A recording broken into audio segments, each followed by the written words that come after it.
If you are over 60 and you walk every day, this video is for you. You may already be doing what doctors recommend. You walk around the block. You walk in the house. You walk when you can. And yet, your legs still feel weak. Getting up from a chair feels slower than before. The first step takes more effort. You may wonder if you are doing something wrong. Let me say this clearly. You are not lazy. You are not failing. And you are not broken. What you are experiencing is very common after 60. Walking still feels natural. So we rely on it. But the body changes with age, even when we stay active. Many people believe that more walking will fix weak legs. That belief sounds reasonable. But for many seniors, it is not the full answer. This is not about stopping walking. Walking is still good for your heart, your mood, and your circulation. But walking alone does not always protect the muscles that matter most for stability and independence. And this is where confusion begins. You walk every day, yet standing up feels harder. You stay active, yet your balance feels less steady. That mismatch creates quiet frustration. Today, we will talk about why that happens, and we will do it calmly. No fear, no pressure, no extreme exercises. Just a simple explanation of how your legs actually work after 60, and why one simple leg movement can sometimes help more than walking alone. This is not about strength in the gym sense. It is about control. It is about sending the right signal back to your legs. Many orthopedic specialists see this pattern every day. People who walk often, but still struggle with everyday movements. Standing up, lifting a leg, starting to walk. In this video, we will explain why, and more importantly, what you can do in a safe, simple, and realistic way. If walking has not solved the problem for you, that does not mean you should give up. It simply means your body is asking for something different. Let's take this step by step. No rush, no pressure. Just understanding first. When we are younger, walking feels like enough. You walk more, and your legs respond. Strength comes back. Endurance improves. Movement feels easier. For many years, walking gives clear feedback. But after 60, the body responds differently. This change is subtle, and it happens slowly. That is why many people miss it. As we age, the nervous system changes. The signal from the brain to certain leg muscles becomes weaker. Not gone, just quieter. Walking is a repetitive movement. The same pattern, over and over. That repetition is good for the heart. But it does not challenge all leg muscles equally. Some muscles stay active during walking. Others begin to fade from lack of use. This does not mean you are inactive. It means your movement pattern has become limited. After 60, the body needs clearer signals, especially for muscles that lift the leg, stabilize the hip, and control balance. Walking keeps you moving forward, but it does not always tell those muscles to wake up fully. This is why someone can walk every day and still feel unstable. It is not weakness in the traditional sense. It is loss of activation. The muscle is there, but the signal is weak. This is also why walking faster does not always help. Speed increases effort, but not control. Control is what keeps you steady when you stand, turn, or take the first step. That first step is where many seniors hesitate. Not because they are tired, but because the leg is not fully ready. This is a normal part of aging. It is not a failure. The important thing is understanding what has changed. Once you understand that, the solution becomes simpler. You do not need harder exercise. You need clearer signals to the right muscles. And that is where a simple leg lift can make a difference. Before we talk about that, we need to look at which muscles are affected first. That will be our next step. After 60, certain leg muscles quiet down first, not all at once, and not suddenly. It happens gradually. The first group often affected are the muscles that lift the leg. These muscles help you start a step. They help you clear the floor, and they help you move from sitting to standing. When they weaken, the body adapts. You may swing the leg a little wider. You may lean forward more when standing up. These adjustments feel small, but they add up. Another group is the muscles around the hip. These muscles keep you steady from side to side. They help you balance when weight shifts. When they are not fully active, standing feels less secure. You may not fall, but you may hesitate. That hesitation is important. It is your body saying, "I'm not fully ready." The third area is around the ankle. These small muscles help you adjust quickly when the ground changes. They react fast. With age, they become slower. Walking on flat ground still feels fine. But turning, stepping up, or stepping down feels uncertain. None of this means your legs are weak overall. It means specific signals are fading. Walking uses momentum. But standing up, lifting a leg, or balancing requires control. Control comes from clear communication between the brain and these muscles. When that communication fades, the body becomes cautious.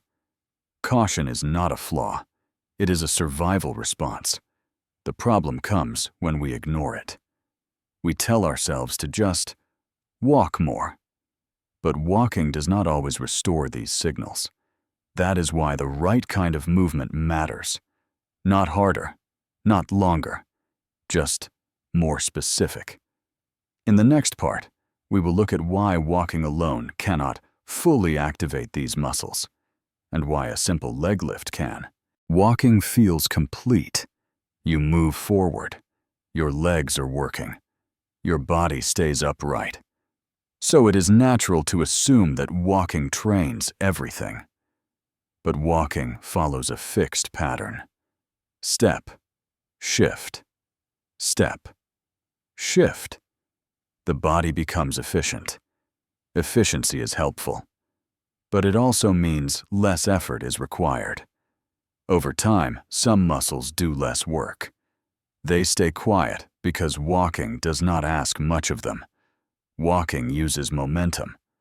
Once you are moving, the body prefers to keep moving. Momentum reduces the need for lifting. It reduces the need for control.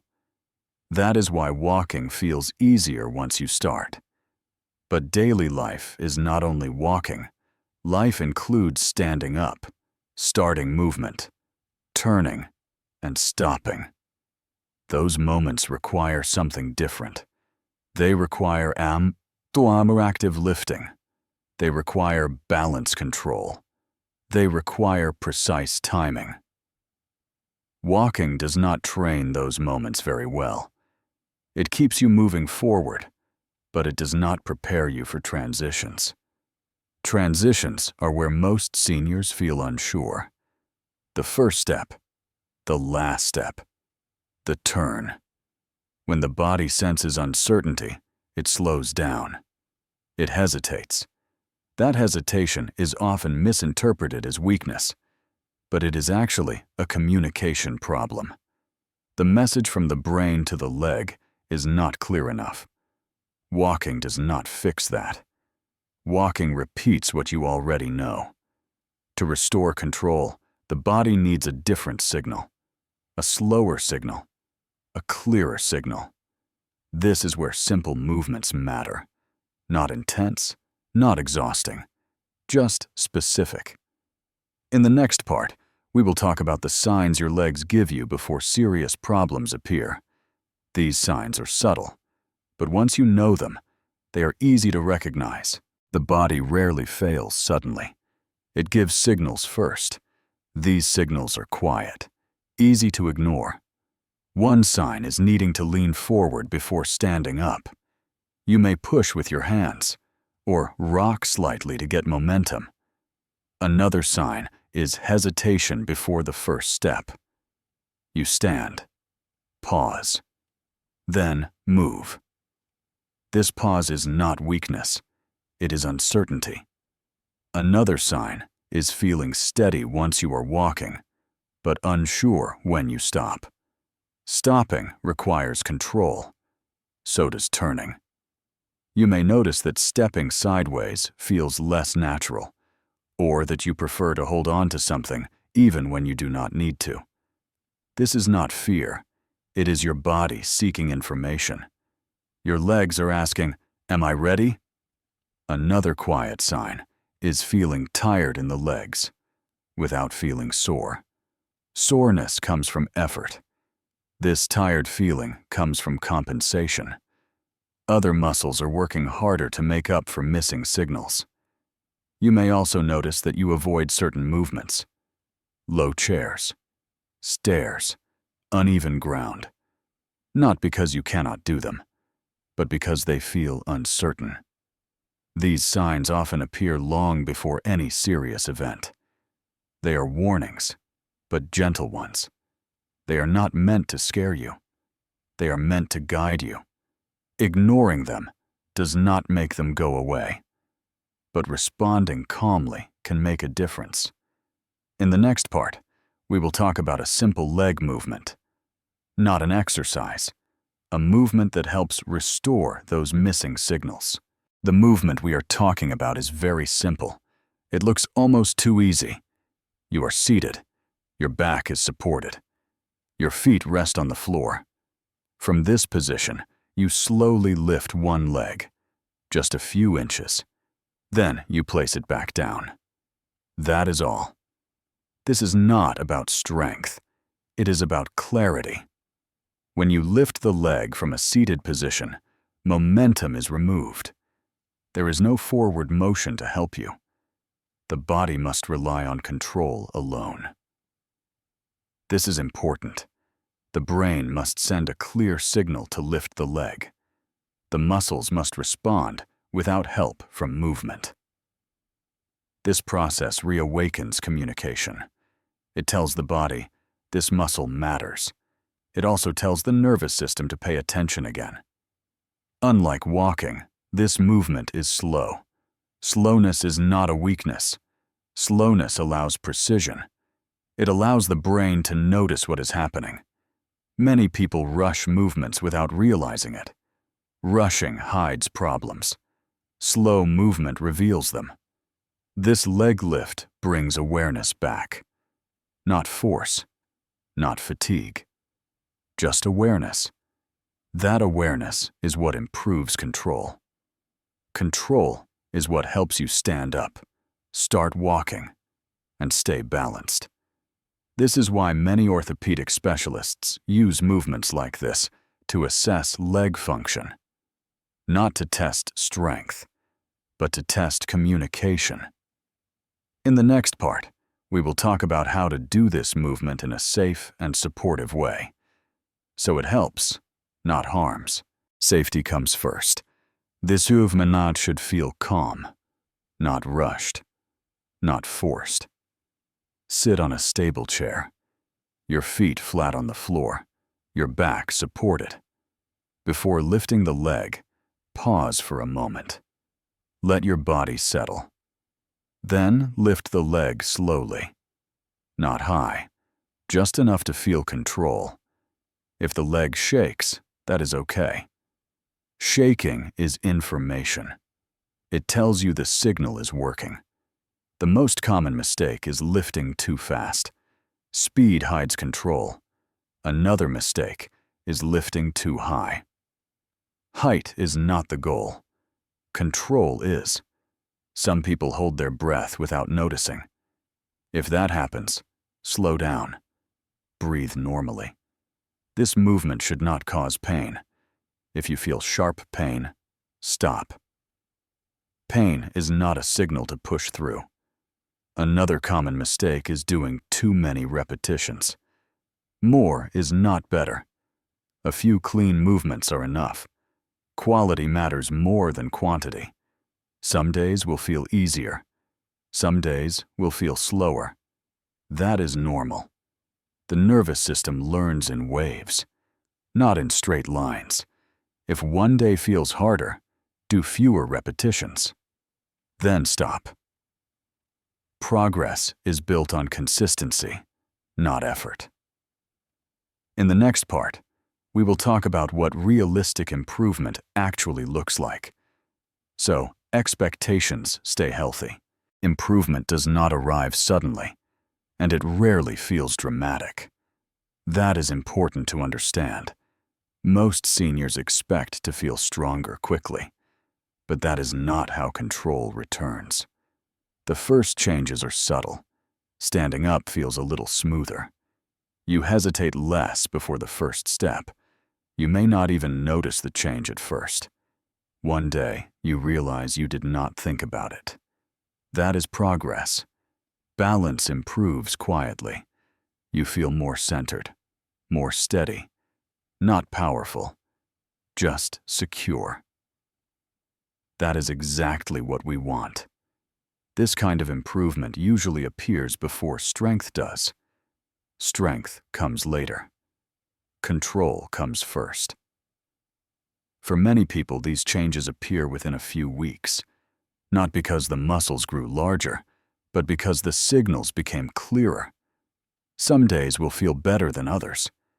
That does not mean you are going backward. It means your nervous system is adjusting. This adjustment takes time. Rushing it does not help. Consistency does. A few careful repetitions, done regularly, send a stronger message than pushing harder. This movement is not about exercise. It is about retraining a forgotten skill. And skills can return at any age. In the final part, we will talk about when to pause, when to adjust, and how to protect yourself long-term. So you stay confident as you move forward. Let's finish by talking about listening to your body. This movement is meant to support you, not challenge you. If one day the movement feels harder, that is okay. Pause. Breathe. Do less. Progress does not come from pushing through discomfort. It comes from awareness.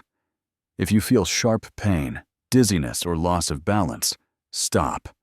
Those are signals to reset. You are not behind. You are simply adjusting. Some days, doing the movement once or twice is enough. Other days, you may do more. There is no perfect number. There is only what feels controlled and safe. This approach protects your independence. Independence is not about doing more. It is about doing what matters well. Standing up without thinking, starting to walk with confidence, feeling steady in your own home. These are quiet victories. They do not draw attention, but they change daily life. Remember, your legs are not failing you. They are asking for clearer guidance, and you are capable of providing that. In the next video, we will talk about a simple chair test doctors use to understand mobility after 60. It takes less than 30 seconds, and it reveals a lot. If this explanation helped you, stay with the series. Small, thoughtful movements protect freedom longer than most people realize.